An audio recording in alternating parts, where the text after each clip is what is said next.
Hi, I'm Ann Dahl, and I'm the occupational therapist here at Weber Physical Therapy.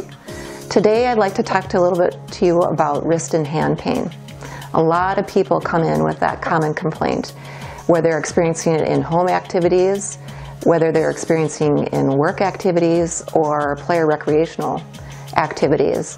One of the first things we'll do is take a look at where your symptoms are and what you're seeing. And a lot of times, things that you may be experiencing in your hand and wrist can start from a little bit farther up, where it can start for some weaknesses in muscles that you have. It could be caused by some repetitive motions that you're doing that you might be aware of, but you're not realizing how big of an impact it could be.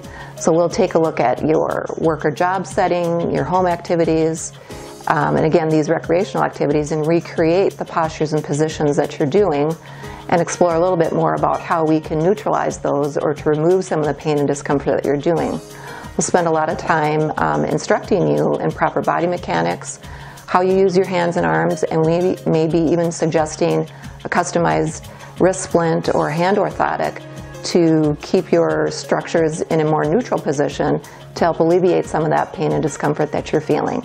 So knowledge is power. It's learning about what it is that you might be doing that's creating some of these symptoms for you, such as pain, and then employing some different tasks and activities that you can do to help reduce that.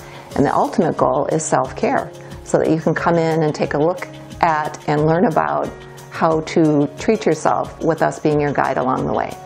So if you're having any wrist pain or hand pain issues, I invite you to give us a call here at Weber Physical Therapy to help you learn about how we can help you alleviate that pain.